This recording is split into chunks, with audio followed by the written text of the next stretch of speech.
चाय और पकौड़े बनाए। वाह, क्या पकौड़े बनाए यार तूने, ये तो जैसे मुंह में घुले से जा रहे हैं। एक काम क्यों नहीं करता, तू चाय और पकौड़े का एक छोटा सा ढाबा खोल ले यार। आहा, अरे यार मैं कैसे कर सकता हूं धंधा, और ये चाय पकौड़े का भी कोई धंधा होता है? अबे पकौड़े का धंधा कोई मामूली धंधा नहीं है मेरे भाई। मेरे मोहल्ले में एक पकौड़े वाला रहता है, लक्ष्मण। कम से कम 3-4 हजार का गल्ला है उसका रोज का। अरे भाई, एक आदमी इसी तरह से चाय बेचकर देश का प्रधानमंत्री बन गया और तू इसे छोटा समझ रहा है? बात बबलू की समझ में आ गई। कुछ ही दिनों में इधर उधर से उधार लेकर उसने चाय और पकौड़े का एक छोटा सा ढाबा डाल दिया। उसके हाथों में जादू था। जो भी एक बार उसके पकौड़े खा लेता था, उसके मुंह में उसका स्वाद बस जाता था। फिर तो वो बार बार बबलू की दुकान पर पकौड़े खाने आता था। बबलू का स्वभाव भी बहुत विनम्र था। वह ग्राहकों से बड़ी प्यारी प्यारी बातें करता था। लोग उसके स्वभाव से खुश होकर भी उसकी दुकान पर जा पहुंचते और मन ना होते हुए भी वहां से चाय पकौड़े खाकर ही उठते थे। इस तरह बबलू का ढाबा जोरों से चल निकला। उसे इस ढाबे से अच्छी खासी आमदनी भी होने लगी। एक दिन बबलू अपनी दुकान पर बैठा सोच रहा था। मैं बेकार ही इस धंधे को छोटा समझ रहा था। इस धंधे ने तो मुझे कहां से कहां पहुंचा दिया है। आज मुझे समझ में आ गया है कि ईमानदारी से किया गया कोई भी काम छोटा या बड़ा नहीं होता है। अभी बबलू ये सब सोच ही रहा था कि वहां एक कार आकर रुकी। कार से 2 आदमी लड़खड़ाते हुए निकले और बबलू से कहा, ए हीरो, इधर आ। बबलू ढाबे से निकलकर जल्दी से उनके पास गया।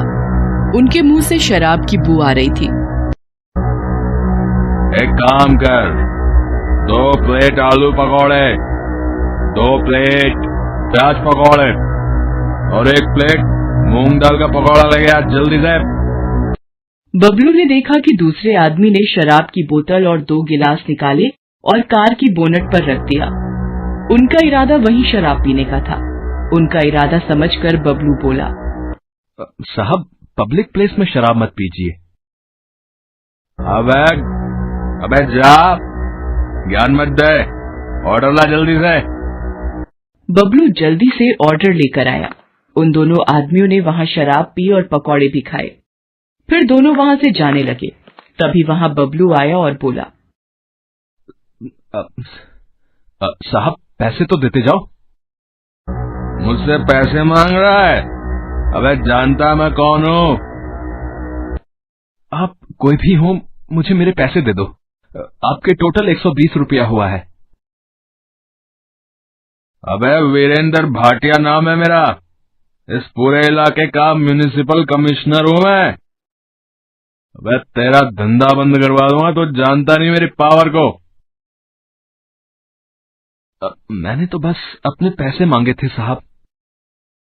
बबलू की इस बात से वीरेंद्र भाटिया आग बबूला हो गया। उसने जमकर बबलू की दुकान में तोड़फोड़ की और वहां से चला गया। बेचारा बबलू अपने ढाबे की हालत देखकर रो पड़ा। वीरेंद्र भाटिया का गुस्सा इतने से शांत नहीं हुआ। अगले दिन बबलू को दुकान बंद करने का नोटिस मिल गया म्युनिसिपालिटी से। बबलू पर तो जैसे आसमान ही गिर पड़ा। दुकान के बंद होने से सिर्फ बबलू को ही नहीं, उन लोगों को भी परेशानी होने लगी जिन्हें बबलू के चाय और पकौड़ों की आदत लग चुकी थी। एक दिन बबलू अपनी खोली में उदास बैठा था। तभी वहां कुछ लोग आए। बबलू उन्हें पहचान गया। वो सब उसके रोज के ग्राहक थे। अरे बबलू भैया, अरे और कितने दिनों तक ऐसे ही बैठे रहोगे हैं? अगर अभी कुछ नहीं किया गया तो इस भाटिया की मनमानी बढ़ती ही जाएगी, बता रहे हैं। आज तुम्हारी दुकान बंद की है, कल हो सकता है पूरा बाजार बंद कर दे। तो मैं अब कर भी क्या सकता हूँ? तुम हमारे साथ उस भाटिया के ऑफिस में चलो, हम वहीं विरोध प्रदर्शन करेंगे। इस तरह बबलू उन सब लोगों के साथ चला। इतने लोगों के साथ होने से उसकी हिम्मत भी बढ़ गई थी। वो भाटिया के दफ्तर पहुंचा और अपनी दुकान खुलवाने की मांग की। भाटिया बाहर निकलता है और गुस्से में बबलू से कहता है, अच्छा, तो तू इन सब के साथ मुझे डराने आया है? तू जानता नहीं कि तू किससे पंगा ले रहा है। मैं तो जानता हूं, मगर शायद आप नहीं जानते कि आप किन लोगों से पंगा ले रहे हैं। ये गुप्ता जी हैं, हमारे एरिया के इंस्पेक्टर। रोज ड्यूटी के बाद ये मेरी ही दुकान पर चाय पकौड़े खाने आते थे। ये धर्मपाल जी हैं, यहां के एमएलए के खास आदमी। इनकी पार्टी की मीटिंग भी मेरी ही दुकान पर मेरे ही चाय के पकौड़ों के साथ होती है। आज 10 दिन से मेरी दुकान बंद है। ये सब गुस्से से बौखलाए हुए हैं। अब आप समझ लीजिए कि कौन किससे पंगा ले रहा है। ये छोकरा ठीक ही कह रहा है। पुलिस और नेता लोगों से पंगे लेना ठीक नहीं है। ठीक है, मैं तुम्हारी दुकान खोलने के कागज तैयार करवाता हूं। फिर भाटिया अंदर जाता है और बबलू की दुकान का परमिट लाकर उसे दे देता है। इस तरह बबलू की होशियारी और लोगों के साथ से उसकी दुकान फिर से चल पड़ती है। ये कहानी है जग्गी पकौड़े वाले की। जग्गी की पत्नी सीमा और जग्गी दोनों मिलकर पकौड़े बेचा करते हैं। जग्गी के पकौड़े लोगों के बीच काफी प्रसिद्ध हैं। जो एक बार उसकी दुकान में आता है वो बार बार आना चाहता है। पकौड़े खा लो, पकौड़े, गर्मा गर्म पकौड़े, प्याज के पकौड़े, आलू के पकौड़े, मिर्ची के पकौड़े। एक बार खाओगे बार बार आओगे। राजू और उसके दोस्त दिनकर को आज पकौड़े खाने का मन हुआ तो वे नुक्कड़ के पकौड़ों की सबसे फेमस दुकान यानी जग्गी पकौड़े वाले की दुकान की ओर बढ़ चले। आज सही समय पर निकले हम दोनों, नहीं तो जब तक जग्गी की दुकान पर पहुंचते थे उसकी दुकान के सारे पकौड़े खत्म हो जाते थे। आज तो जमकर पकौड़े खाऊंगा।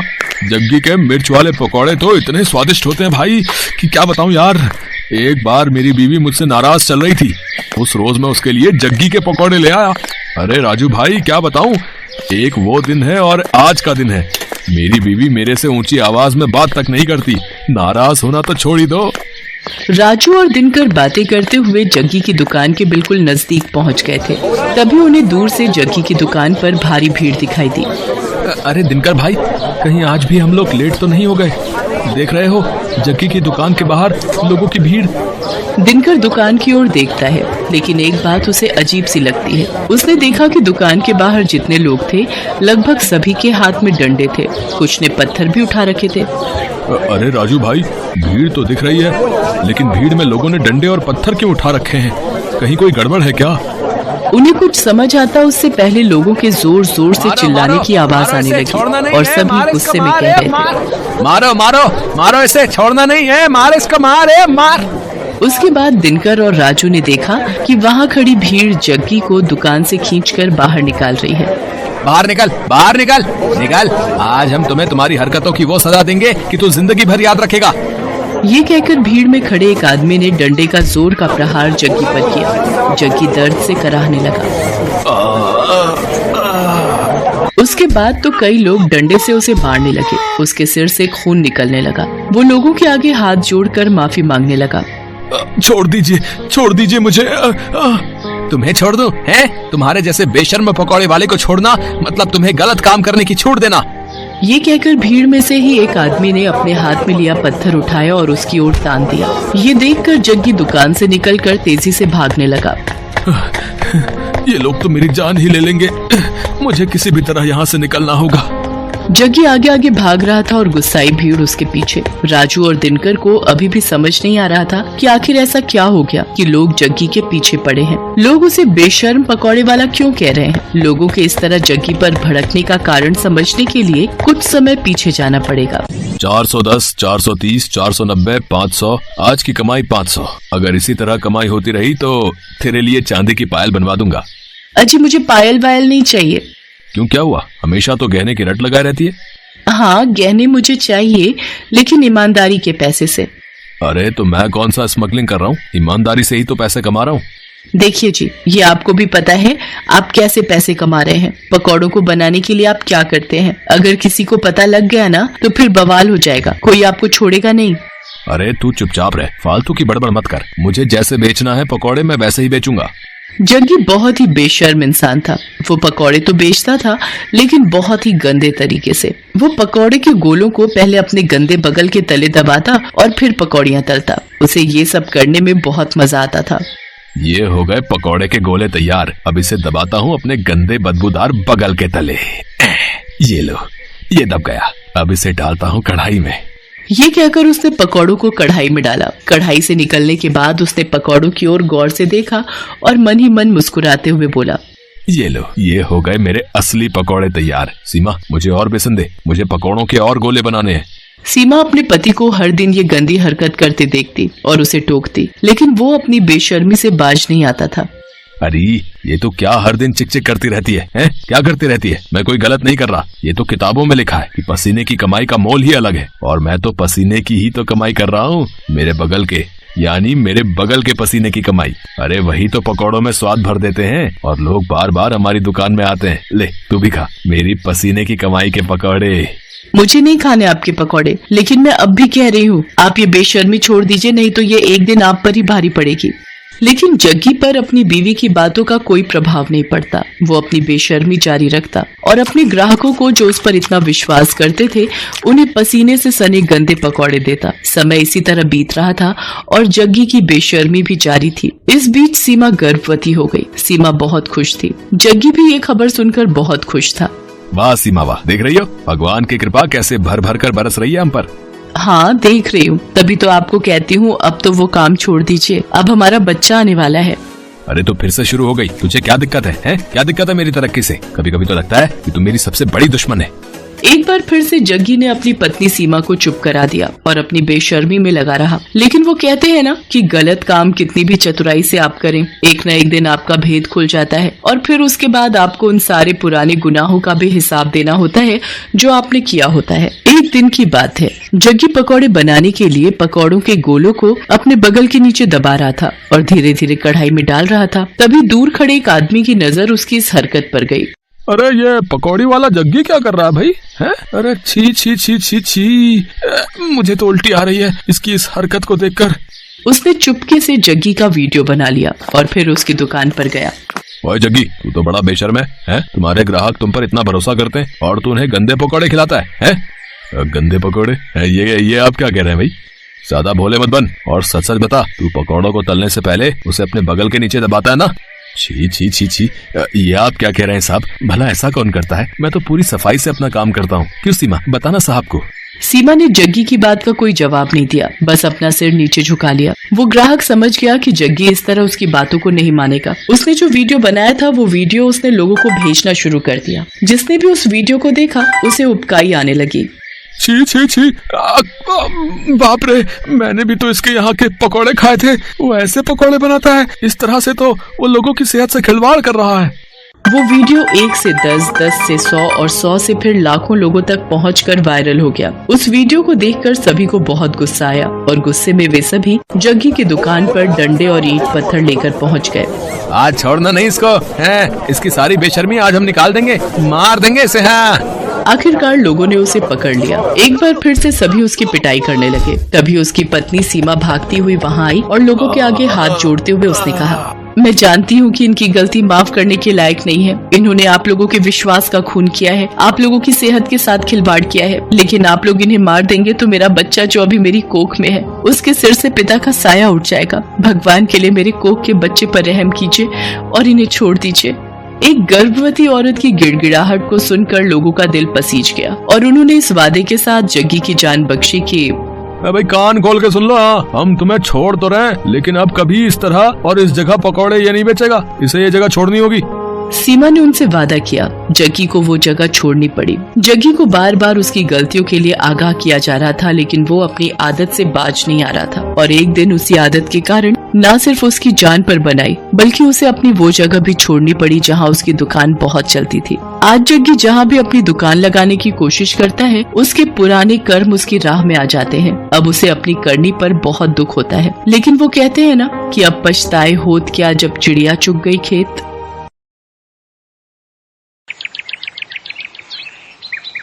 बेलापुर गांव में आत्माराम और उसकी पत्नी गायत्री रहते थे। गायत्री चाय की बड़ी ही शौकीन थी। जैसे ही बारिश का मौसम आता तब तो वो बस हर वक्त चाय की ही रट लगाती रहती। उसका पति आत्माराम मेहनत मजदूरी करके कुछ पैसे कमाता था। गायत्री घर संभालती थी, लेकिन वो चाय की इतनी शौकीन थी कि घर में राशन हो ना हो लेकिन चाय बनाने का हर सामान हर पल उसके घर में रहता था। उसके पति को जब भी मजदूरी मिलती तो वो उसमें से राशन के साथ साथ अपनी चाय पत्ती और चीनी एडवांस में हिलाकर रख लेती। इतना सारा चाय बनाने का सामान फिर ले आई? अरे चाय की दुकान खोलने का इरादा है क्या? वाह मेरे पति देव, क्या आइडिया दिया है। ऐसा क्या कह दिया मैंने? वो तो तुम्हें सुबह ही पता चलेगा। गायत्री के पास एक पुराना टेबल था। अगले दिन सुबह उसने उस टेबल पर चाय की दुकान लगाने का फैसला किया। वो अपने उस टेबल को घर के बाहर ले आई और उस पर चाय बनाने का सामान रख दिया। मॉनसून का समय था, जिससे मौसम काफी सुहाना हो रखा था। चाय ले लो, सिर्फ 5 रुपए में चाय। आओ आओ, इस सुहाने मौसम में चाय का मजा लो। कुछ ही देर में उसके पास चाय पीने के लिए लोग आने लगे। ठंडी ठंडी हवा, मॉनसून का महीना, सुहाना मौसम और ऊपर से अदरक, इलायची, मसालों वाली चाय। बहन जी, एक कप मुझे भी देना।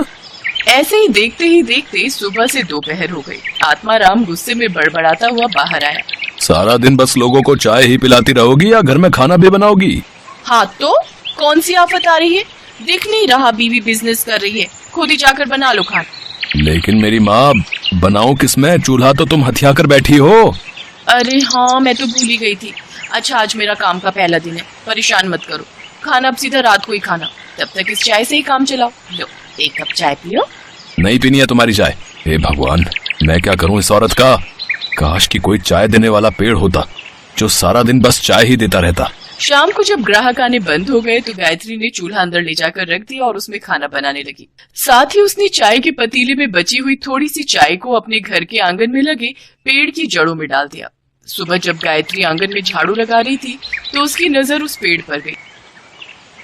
अरे, एक रात में इस पेड़ पर इतने फल कैसे लग गए? कल रात तक तो इसमें कुछ भी नहीं था।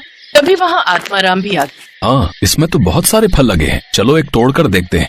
आत्माराम ने फल तोड़ा तो उस फल में से चाय निकली। इस फल में चाय? अब भला ये कैसे हो सकता है? हाँ, चाय, क्योंकि मैं एक जादुई पेड़ हूँ। कल तुमने मेरी जड़ में चाय डाली थी, इसलिए अब तुम्हें हर रोज चाय मिलेगी। तुम जितनी चाहो उतनी चाय के फल मुझसे तोड़ सकते हो।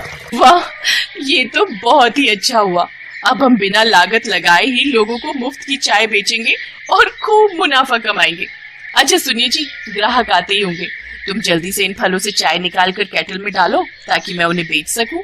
उन्होंने जल्दी से केटल में चाय भरी और फिर गायत्री उसे अपने टेबल लगाकर बेचने लगी। गायत्री बहन, आज तुम चाय चूल्हे पे नहीं बना रही? इस केटल में तो ठंडी होगी ना? नहीं भाई साहब, चाय एकदम गर्म है, बस अभी चूल्हे से उतार कर लाई हूँ। इस चाय में बड़ा ही स्वादिष्ट स्वाद है भाई, है? अब गायत्री के ग्राहक और भी बढ़ गए, क्योंकि जो स्वाद उस पेड़ की चाय का था वैसा स्वाद उन्हें और कहीं नहीं मिला। गायत्री अब खूब मुनाफा कमाने लगी। वो हर रोज सुबह फल तोड़ती और उसमें से चाय निकालकर लोगों को बेचती। एक रोज ऐसे ही रात को बहुत तेज आंधी तूफान चलने लगे और जोरों की बारिश हुई, जिसमें कि उस पेड़ पर लगे सभी फल टूटकर नीचे गिर गए। ये देख गायत्री बहुत परेशान हो गई और रोते हुए भगवान से प्रार्थना करने लगी। हे भगवान, ये क्या, सारे फल तो नीचे गिर गए। अब मैं अपने ग्राहकों को मुफ्त की चाय कैसे बेचूंगी? सोचा था अब हमारे अच्छे दिन आएंगे, अब हम कुछ बचत कर पाएंगे, लेकिन लगता है हमें फिर से दिहाड़ी मजदूरी करके जीवन काटना होगा। इसके बाद गायत्री उदास होकर दरवाजे पर ही बैठ गई और उसकी वहीं आंख लग गई। लेकिन अगली सुबह जब उसकी आंख खुली तो उसने देखा कि वो पेड़ फिर से पूरी तरह चाय के फलों से भरा पड़ा है। ये चमत्कार देख गायत्री और आत्माराम बहुत खुश हुए।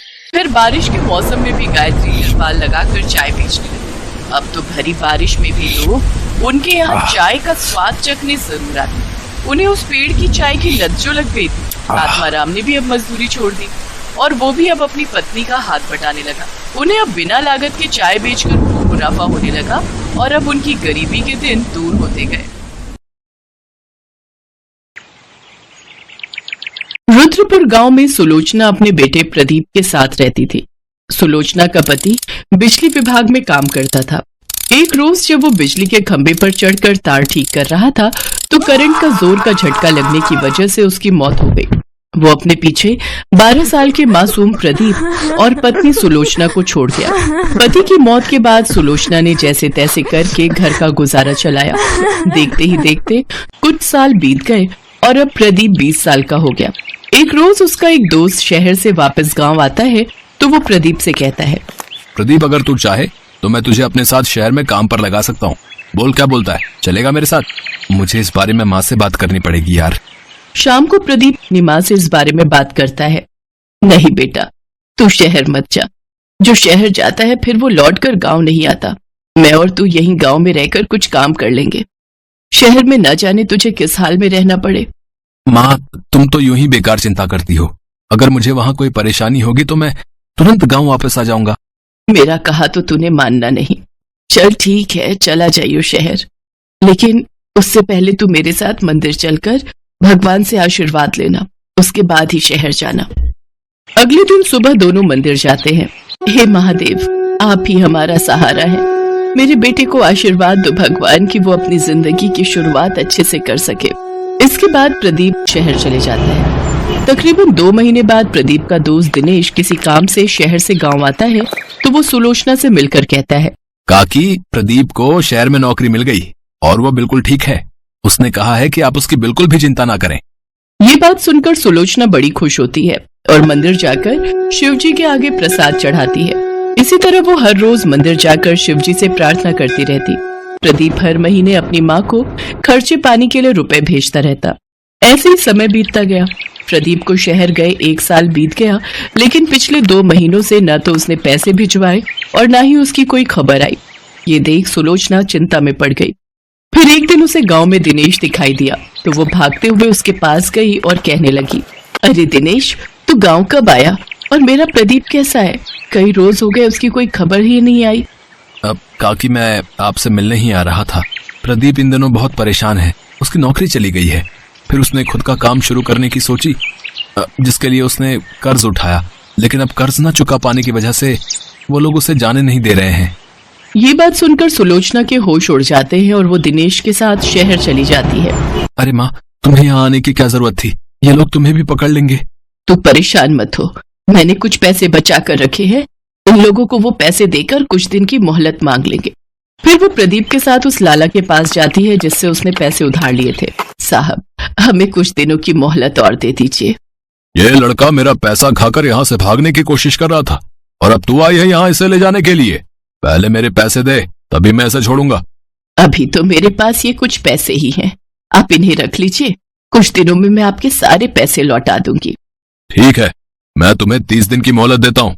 फिर वो दोनों मंदिर जाते हैं और परेशान होकर मंदिर के बाहर सीढ़ियों पर बैठे हुए होते हैं कि तभी उनके पास एक बुजुर्ग आदमी आता है और उनसे कहता है, क्या बात है, आप दोनों बड़े परेशान लग रहे हो।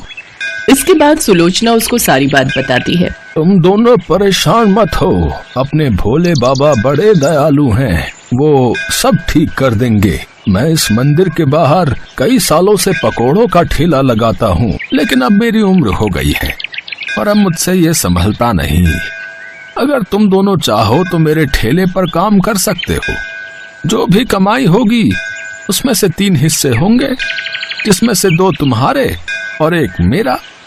अच्छा, अब मैं चलता हूँ। फिर वो दोनों उस ठेले पर मन लगाकर काम करने लगे। सुलोचना के हाथ के पकौड़े सबको बहुत पसंद आए। उनके ठेले पर काफी भीड़ रहने लगी, जिसके चलते उनका काम खूब अच्छा चलने लगा। कुछ ही दिनों में उन्होंने उस मंदिर के पास ही एक छोटा सा घर किराए पर ले लिया। इसी बीच मंदिर के बाहर कुछ गरीब आते थे जिनका पकौड़े खाने का बड़ा मन होता, लेकिन अपनी गरीबी के कारण वो उसे खरीद नहीं पाते। उन लोगों को सुलोचना बिना पैसे लिए मुफ्त में पकौड़ी चटनी खिला देती थी। ऐसे ही 1 महीना बीत जाता है। तभी उस ठेले का मालिक, वो बुजुर्ग आदमी, उनके पास आता है और कहता है, अरे भाई, हमें और हमारी पत्नी को भी तो पकौड़े खिलाओ, वो भी चटनी के साथ भाई। हाँ, अभी लीजिए। प्रदीप बुजुर्ग आदमी और महिला को पकौड़े और चटनी देता है, जिसे खाकर उस बुजुर्ग औरत ने कहा, अरे वाह, ये तो बहुत स्वादिष्ट है। तुम दोनों तो सचमुच बहुत ही लाजवाब पकौड़े और चटनी बनाते हो। बहुत बहुत शुक्रिया, आपके कारण ही आज हम शहर में रहकर इतनी अच्छी कमाई कर पा रहे हैं। शिव जी की कृपा से हमारा काम बहुत ही अच्छा चल रहा है। रुकिए, मैं अभी आपको आपका हिस्सा देती हूँ, जिसे मैंने अलग करके रख लिया है। लेकिन हमें तो हमारा हिस्सा पहले ही मिल चुका है। लेकिन वो कैसे? तुम दोनों जो गरीबों को मुफ्त में पकौड़े चटनी खिलाते हो, असल में वही हमारा हिसाब है। बाबा, आपको बिना बताए हमने ऐसा किया, इसके लिए हमें माफ कर दीजिए। तुम हमेशा ऐसे ही जरूरतमंद गरीबों की मदद करते रहना। मैं समझूंगा कि मुझे मेरा हिस्सा मिल गया। तभी वो बुजुर्ग आदमी और औरत शिव पार्वती के रूप में प्रकट हो गए। मैं अपने सच्चे भक्तों का साथ कभी नहीं छोड़ता। तुम दोनों की मेहनत और ईमानदारी से मैं बहुत प्रसन्न हूँ। मेरा आशीर्वाद सदा तुम लोगों के साथ रहेगा। भोले बाबा, माता, आप दोनों के दर्शन पाकर तो हमारा जीवन धन्य हो गया। तुम दोनों जब भी किसी को मुसीबत में देखो तो उसकी सहायता जरूर करना। इतना कहते ही शिव पार्वती अंतर्ध्यान हो गए। उसके बाद से उन दोनों का काम बहुत अच्छा चलने लगा। उन्होंने लाला का सारा कर्जा भी लौटा दिया। साथ ही उन्होंने खुद की एक बड़ी सी पकौड़े और चटनी की दुकान खोल ली और एक बड़ा सा घर ले लिया। भगवान शिव पार्वती की कृपा से उनका जीवन खुशियों से भर गया।